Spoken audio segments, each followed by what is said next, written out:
Ito dating hanging bridge na nasira ng pagbagyo. Hindi pa napapalitan. Siguro matagal panahon bago mapalitan yan mga bossing. Kaya punta tayo dun sa pinakatulay nila pag hindi nabaha ang kanilang daanan mga idol.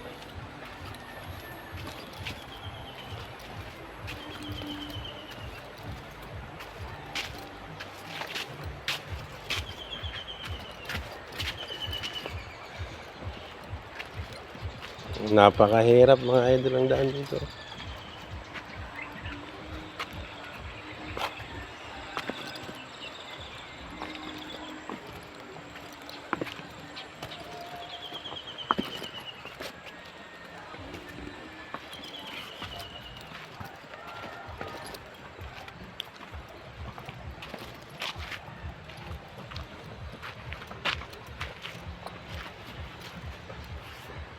Yan sila yung Guerrero.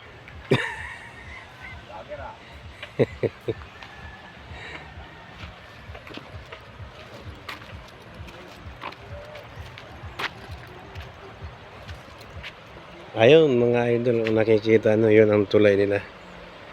Napakadelikado. Pag nabaha, naaano dyan, yun ang ginagawang tulay nila, silbing tulay. Papunta dun sa kabila. Ayun. May mga residente dyan sa kabila. Napakadelikado yan pag may bagyo. Kasi naapaw hanggang dito ang tubig. Ito, taga-redo ito. Yeah.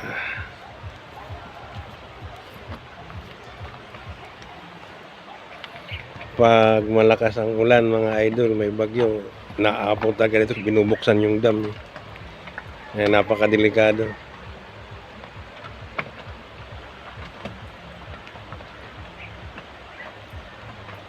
Yan ang mga pangunahing transportasyon ng hanap buhay sa pamamagitan ng kabayo mga idol.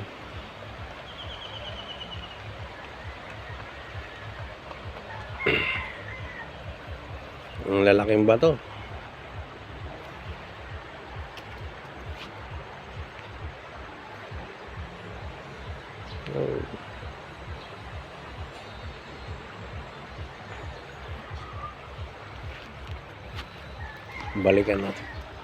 Balikan natin yung daan na dinaanan ko kanina. Yan, batang yan, taga Atingay yan, sa kabilang.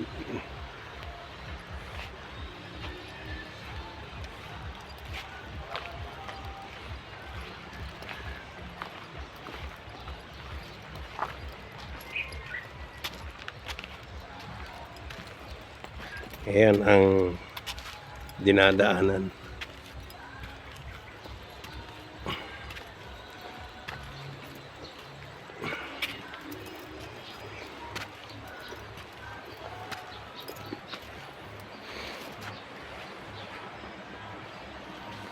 Makikita nyo, maraming bahay yan doon. Pero oras nga may bagyo, nalikas yan sila sa papuntang bayan. Dahil nga sa delikado ang lugar. Walang tulay na maayos.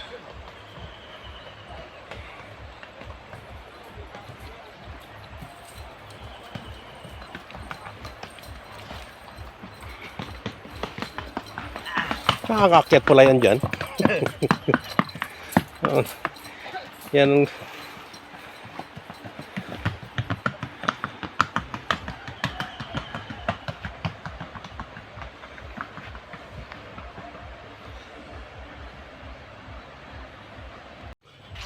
Dito naman sila pumupunta o sumasakay yung mga batang estudyante pagpapunta sa bayan.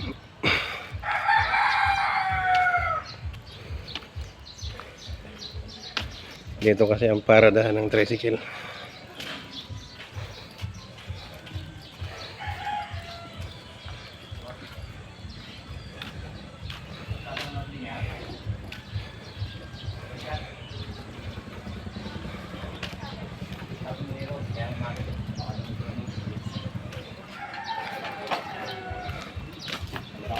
umaga nyo, wala pang 8:30. Dito mga idol, alas 5 pala ng madaling araw, puno na ito dito.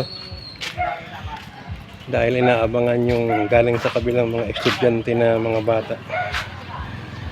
Ito ang transportasyon namin para sa papuntang bayan ng school. Dito yan sila pupuntahan tuwing umaga.